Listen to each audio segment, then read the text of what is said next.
Charcot-Marie-Tooth, une maladie aux multiples facettes, donc, et pour les aborder, des formes les plus simples, les plus simples et les plus classiques aux plus complexes, nous avons donc le grand plaisir d'accueillir le docteur Tania Stojkovic. Vous êtes neurologue à la Pitié-Salpêtrière, vous êtes également membre donc, du comité médical de CMT France et on est vraiment très heureux de vous accueillir. Donc on vous laisse présenter toutes ces formes différentes avant peut-être de prendre un temps de questions.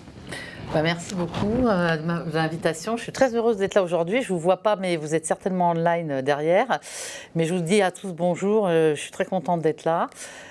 Donc la maladie de Charcot-Marie-Tooth, juste pour dire, finalement, elle a été découverte au 19e siècle et décrite surtout au 19e siècle. Elle était probablement là avant, mais simplement pour dire que quand même, c'est une des maladies les plus fréquentes parmi les maladies neuromusculaires. Vous savez, on s'occupe, nous, à l'Institut de myologie, de beaucoup de myopathies, mais il faut savoir que vraiment le CMT, c'est une des maladies les plus fréquentes, et avec toutes les autres neuropathies qui sont apparentées.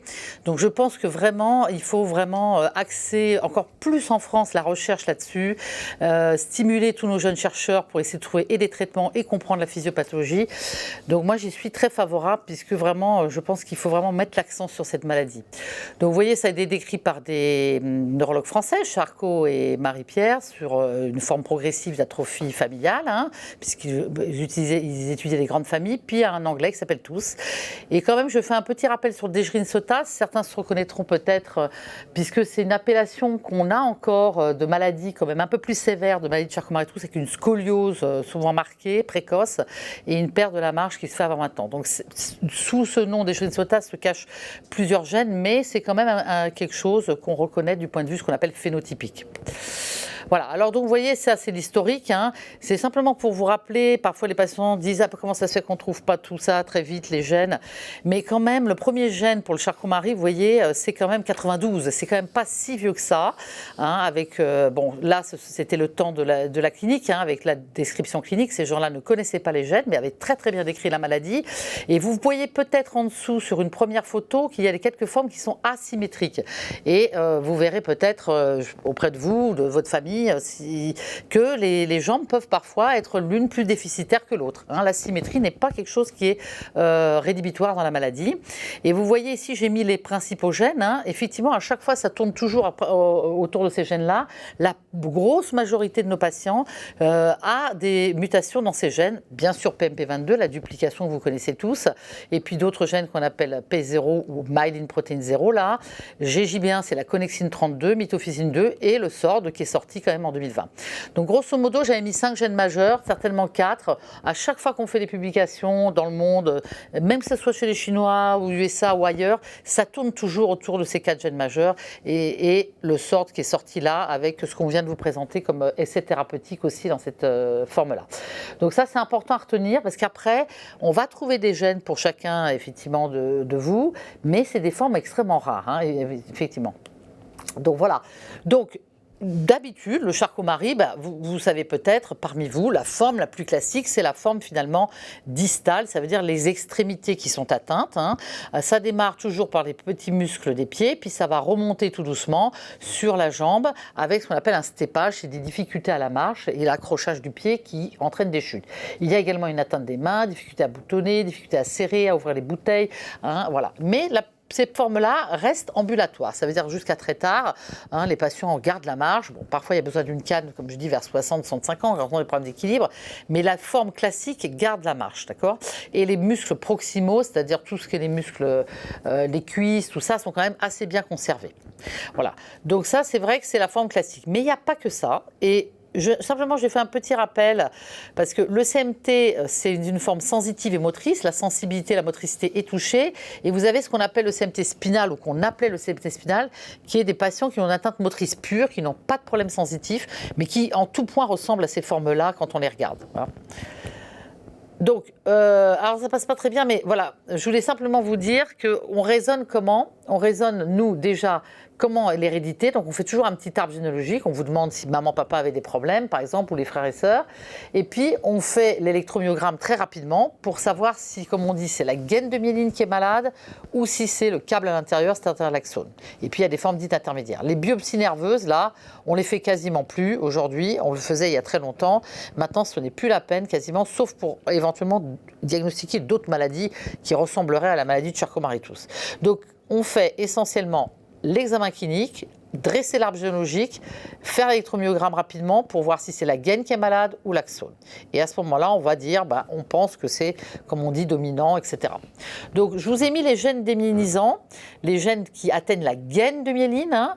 Bien sûr, PMP22, la duplication vient en premier, bien sûr, c'est 80% des cas. Après, le gène P0, qui est aussi un gène de la myéline, qui fait bouton pression et qui permet, si on lève, de bien accoler toutes ces lamelles de myéline qui sont là. Et puis après, vous avez tous les gènes, peut-être certains se reconnaîtront, l'ITAF, etc., des gènes plus confidentiels qui sont très rares, mais qui existent et qui donnent effectivement des formes également gaine de myéline, la gaine de myéline qui est atteinte, vous voyez. Donc c'est des formes assez classiques. Bon, là j'ai mis un gène nouveau qui a été décrit, on a 2 ou 3 patients en France comme ça. Vous voyez, c'est des formes rares, mais la plupart des formes, bien entendu, dans les formes démyélisantes, c'est-à-dire la gaine, c'est la duplication de PMP22. Alors, bien sûr, il y a une variabilité du phénotype. Rien que quand on commence par le gène SORD, peut-être qu'en face, certains ont ce gène-là. C'est un des gènes quand même qui est assez fréquent maintenant dans nos populations caucasiennes notamment. C'est un gène qui il y a 2 mutations, c'est-à-dire que c'est récessif, c'est-à-dire qu'il y a une anomalie chez papa, une anomalie chez maman, et les 2 anomalies se retrouvent chez l'enfant. Donc c'est ce qu'on appelle récessif, une anomalie chez papa, une chez maman. Eux, ils se portent comme des charmes, mais les 2 anomalies qui se retrouvent chez l'enfant entraînent une neuropathie, qui peut être soit le câble atteint, donc axonal, comme on dit, CMT2, CMT2 c'est le câble, CMT1 c'est la myéline, soit des formes motrices, il n'y a pas du tout d'atteinte sensitive, soit des formes dites intermédiaires, c'est entre les deux, c'est un peu la gaine, c'est un peu également le câble à l'intérieur, l'axone comme on dit. Donc vous voyez déjà 3 formes rien que sur l'électromyogramme et sur l'examen clinique, une forme motrice pure, une forme sensitive et motrice et une forme dite intermédiaire qui atteint la gaine et l'axone. Rien que ça, ce gène, vous voyez, il y a déjà une différence quand on regarde les patients. Voilà, donc c'est pour dire que le gène SORD, c'est quand même pas rare et qu'il y a ce marqueur sérique qui est l'augmentation du sorbitol que nous pouvons faire en France. On a 2 laboratoires qui font ça en France, ou 3 même d'ailleurs, Marseille, Paris déjà, probablement Lyon qui le fait aussi. Et c'est un marqueur important parce que comme ça on peut dire effectivement, vous monsieur, votre anomalie génétique qu'on a trouvée, on est à peu près sûr que c'est ça parce que le sorbitol est augmenté vu que cette sorbitol déshydrogénase ne fonctionne pas. Donc en amont, ce qui est au-dessus, le sorbitol s'accumule. Et donc, il faut lutter contre cette accumulation de sorbitol, et c'est ce que vous a montré juste avant Serge Braun, des médicaments qui vont essayer de baisser ce taux de sorbitol, et comme ça, on pourra aussi suivre au niveau de la prise de sang. Voilà. Donc, diversité du phénotype. Oui, il y a plein de phénotypes. Il y a plein de phénotypes sur le CMT. Il y a des maladies de Charcot-Marie-Tooth, pas une seule. Je vous ai mis ici. Vous voyez, vous avez des formes classiques, des formes qui ont une atteinte beaucoup plus proximale, comme on dit, des ceintures avec des décollements d'omoplate, des formes qui vont avoir parfois une atteinte aussi de la face, des formes qui vont toucher parfois le système nerveux. Ça arrive que le cerveau soit touché. Il y a des gènes qui sont exprimés dans les 2 coins. Donc, j'ai mis ici qu'il y a des gens qui ont aussi l'atteinte des cordes vocales et du diaphragme. Voilà. Donc, il y a des maladies de Charcot-Marie-Tooth et au sein d'un même gène, si je prends un des gènes les plus fréquents qui s'appelle myelin protein 0 ou P0, déjà on a 2 formes aussi, la forme qui atteint le câble et la forme qui atteint la myéline, vous voyez. Et même sur le gène connexine 32 GJB1, vous savez que les femmes sont plus modérément atteintes que les hommes, que les hommes sont plus sévèrement atteints que les femmes. C'est le CMTX lié à la connexine 32. Donc les garçons beaucoup plus atteints, les femmes peuvent rien avoir ou avoir très peu de choses. Donc vous voyez, il y a une diversité même au sein d'un même gène de formes et puis une diversité par rapport au gène lui-même avec des formes très différentes qui peuvent donner l'atteinte des cordes vocales, l'atteinte faciale, etc. Donc des maladies de CMT, il faut vraiment avoir les yeux ouverts, il faut les reconnaître toutes ces maladies. Et donc, mon collègue d'Angleterre avait fait ce petit diaporama qui montrait finalement l'overlap, c'est-à-dire la redondance entre différents gènes sur les formes. Hein. Un même gène peut donner une forme myéline ou une forme axonale. C'est pour ça que peut-être au sein de, quand vous discutez entre vous, vous dites ça c'est bizarre, moi j'ai le même gène, mais toi c'est plutôt l'axone et toi c'est plutôt la myéline. Oui, effectivement, un même gène peut donner des formes différentes, même au niveau électrophysiologique. Donc quelques exemples de diversité. J'avais pris ce gène-là que j'aime pas mal. Parce qu'il y a peut-être des choses qui bougent aussi là-dessus. Voilà, donc TRPV4, qui est un gène très intéressant, très intéressant. Je trouve il va falloir qu'on fasse un peu plus de recherche en France. On avait commencé il y a 4-5 ans et puis on a arrêté, faute de chercheurs vraiment impliqués. Mais là, je laisse peut-être une petite bouée. Ça m'intéresse beaucoup ce gène-là. Pourquoi ? Ce gène TRPV4 peut donner vraiment des choses très différentes. C'est un gène dominant. Ça veut dire que normalement, il y a papa ou maman atteint et puis ça donne quelque chose chez l'enfant. Alors, ça peut donner un Charcot-Marie-Tooth de forme axonale, c'est-à-dire le câble qui est atteint avec l'atteinte des cordes vocales et du diaphragme, des formes qui restent ambulatoires, mais bien sûr qui ont un handicap marqué avec cette atteinte de corde vocale, une arthrogrypose sévère dès l'enfance, c'est-à-dire les membres qui sont repliés avec toutes les contractures au niveau des articulations qui peuvent être assez sévères, des formes scapulo-péronnières qu'on avait décrites, des formes un peu plus classiques, etc. Puis même des formes de cordes vocales. J'ai un patient finalement qui est venu me voir que parce que les cordes vocales ne fonctionnaient pas et avec une atteinte motrice très faible. Donc une diversité. Qu'est-ce qui m'intéresse dans ce gène dominant ? Vous voyez, bien sûr, pourquoi il y en a un qui a une arthrogrypose, l'autre qui n'a rien ? Eh bien, c'est qu'il y a pas mal de femmes qui sont porteuses du gène et qui n'ont rien, mais rien du tout, qui sont asymptomatiques alors qu'elles vont transmettre à l'enfant une forme plus sévère ou une forme corde vocale, etc. avec le CMT2. Donc il y a quelque chose là dans ce gène, enfin on sait un petit peu, j'ai une petite idée, qui fait qu'il n'y a pas d'expression chez certaines femmes qui sont complètement asymptomatiques. Il faut peut-être aussi travailler dessus pour essayer de voir ce qui les rend asymptomatiques de façon à pouvoir trouver des pistes thérapeutiques. Donc vous voyez, rien que ce gène, voilà, diversité, multiples facettes, et ça donne même des petits problèmes articulaires. Ce gène a déjà été décrit dans des chondrodysplasies, des métadysplasies, des petits problèmes articulaires, et on a quelques patients qui se présentent plus avec des formes articulaires. Donc vous voyez, des formes articulaires à des formes de nerfs, mais avec parfois un mélange des deux. Donc, un autre qui me paraît intéressant aussi, qui est un gène également qui est dans le transport axonal, qui donne des neuropathies motrices ou sensitivo-motrices, qui est intéressant parce que ça atteint essentiellement les membres inférieurs et ça se démarre très tôt dans la vie, avec un marqueur au niveau de l'IRM musculaire. Vous voyez, on parle d'IRM musculaire, on se demande pourquoi on parle de ça, alors qu'on est dans le nerf aujourd'hui, je veux dire, rien à voir. Mais si, l'IRM musculaire, vous allez voir que ça va être même quelque chose qu'on va utiliser parfois pour les essais thérapeutiques comme marqueur secondaire, bien entendu, mais qui peut être un bon biomarqueur de l'évolutivité ou pas de la maladie. Et là, dans cette maladie, qui est une maladie du transport axonal, qu'on appelle la dynéine, c'est très membre inférieur, avec un pattern sur l'IRM musculaire très particulier. Donc, si un jour on propose l'IRM musculaire, ce n'est pas aberrant, il y a des marqueurs particuliers et un suivi parfois qu'on peut faire. Donc ce gène-là peut donner évidemment une atteinte motrice, classique, des membres inférieurs, mais peut également être exprimé dans le système nerveux central et il y a des enfants avec des épilepsies ou des difficultés également intellectuelles sur certaines mutations. Donc vous voyez, un gène, on n'est jamais dissocié quand même de la neurologie, du muscle, parce que tout ça est connecté. Donc c'est pour ça qu'il faut être neurologue pour connaître ces maladies, puisqu'il faut avoir un peu l'esprit ouvert. Voilà. Donc là, c'était une patiente aussi que j'avais eue, finalement, qui est important de connaître les maladies. Les Charcot-Marie-Tooth, il faut connaître les maladies et être un peu spécialiste de ces maladies-là, parce que même si vous avez quelque chose de très typique, avec une atteinte des cordes vocales, du diaphragme, une forme récessive, c'est-à-dire que les parents n'ont rien, mais les enfants sont atteints. Papa porte un gène, maman porte un gène, et malheureusement les deux gènes. Et vous voyez, cette famille, ils avaient un phénotype typique de ce qu'on appelle la mutation GDAP1. Il y a quelques patients que je sais qui l'ont en France. Elles avaient ça, et on n'arrivait pas à trouver finalement la mutation. Et on a persuadé le généticien de continuer, et on a effectivement trouvé la mutation chez ces patientes. D'accord ? Donc ça veut dire qu'on a regardé dans des zones qu'on appelle les introns. Je ne sais pas si tout à l'heure on vous a expliqué, c'est des zones, en fait, vous voyez d'habitude les panels qu'on vous fait, on parle de panels, on parle de séquencer les gènes, vous voyez, on vous a fait un panel, et on regarde ces parties un peu là qui sont violettes, rouges ou grises, c'est des parties dites codante. On ne regarde pas ce qu'il y a entre, vous voyez, entre deux. Mais c'est très important ce qu'il y a entre deux parce que ça permet de bien fabriquer la protéine. Ces patientes, elles avaient des choses entre deux, vous voyez, dans les introns. Hein, c'est ce qui permet, si vous voulez, le gène, il va être rabouté, tout va être rabouté comme ça, normalement par la machinerie cellulaire pour former la protéine. Mais avant ça, il y a quand même exon, intron, donc des choses qui permettent effectivement correctement d'être raboutés. Et ça, quand vous avez une anomalie dans les introns, et là, parfois, les panels ne le voient pas parce que les panels, ils étudient que les choses violettes, rouges, voilà, orange, hein, voilà, ce qu'on appelle les exons. Et d'où le programme Génome en France, PFMG 2025, hein, qui permet justement de regarder tout ça. Hein, puisque les patients qu'on n'arrive pas à trouver par les panels, parce qu'ils vont regarder que ces petites boîtes-là, on va les regarder tous, nous. Et également les zones grises, où il y a parfois des mutations qui ont des conséquences importantes. Donc c'est le plan, c'est ce qu'on appelle le génome qu'on peut faire actuellement sur les Charcot-Marie, pour lesquels on n'a pas trouvé de solution classiquement. Hein, je vous le dis ça.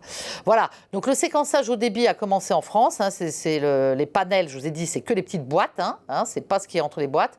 Et vous avez 2 grandes plateformes en France, l'une qui s'appelle Sequoia, pour, on va dire, le Grand Est, Nord France, et Oragène, 2 grandes plateformes qui permettent aujourd'hui de faire du génome. Et on est très content avec Sharam Atarian, c'est surtout Sharam et qui a beaucoup œuvré pour que les neuropathies non étiquetées, c'est-à-dire qu'on n'a pas la solution au panel, puissent passer au génome. Et donc, on a eu ça depuis 1 an et demi et on a commencé à passer les familles pour essayer de trouver les gènes défaillants. Bien sûr, il y a encore du travail. Je ne dis pas que le génome résout tout, effectivement, mais on a pu progresser, on a pu trouver des choses. Même sur le panel, si vous voulez, on est mieux que sur les séquençages classiques qu'on faisait après, il y a 10 ans. On faisait un gène, puis un autre gène. C'était très laborieux. Maintenant, avec les panels, on peut screener d'emblée 100 gènes.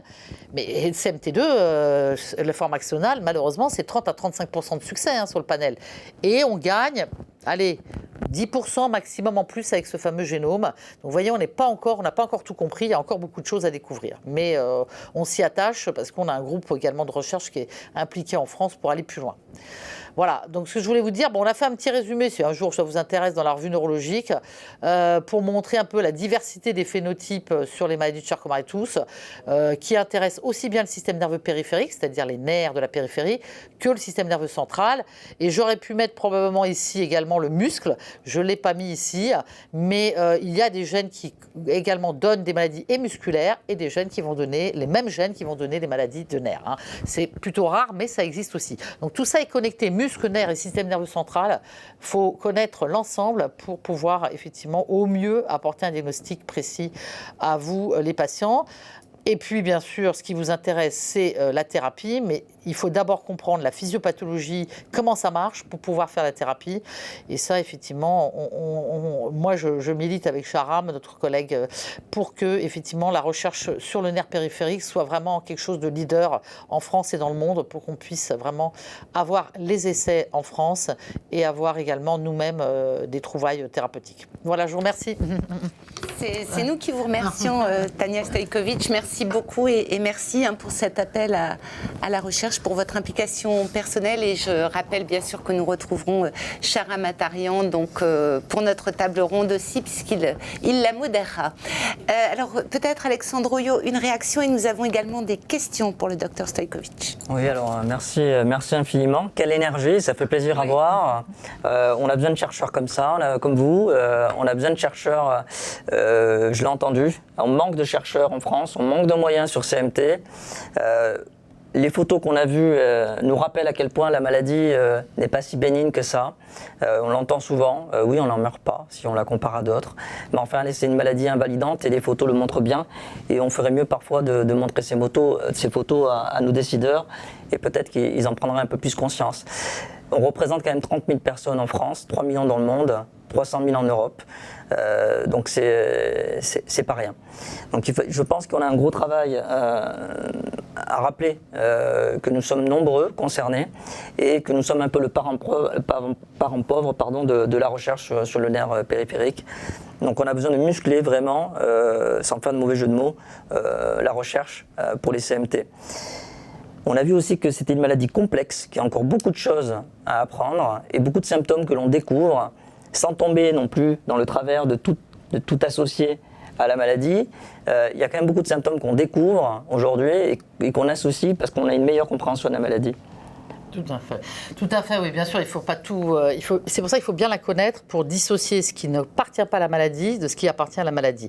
Parce que c'est vrai que vous avez raison, dans les maladies rares, que ce soit dans le musculaire, souvent on entend par les médecins qui connaissent moins bien, ah bah c'est votre maladie, c'est elle qui vous fait ça. Bon, bien sûr, parfois c'est vrai, mais parfois c'est pas du tout vrai. Et il est important de diagnostiquer d'autres maladies plus courantes qui pourraient également altérer les problèmes de marche, etc. Ça peut être une sciatique, un canal lombaire étroit, que sais-je. Des problèmes d'arthrose, une coxarthrose sévère, des choses comme ça. Donc c'est important, je pense, de les connaître. Il y a une diversité vraiment des maladies. Hier encore, je voyais un patient qui a une maladie assez marquée et sévère, qui est comme ça, avec ce gène.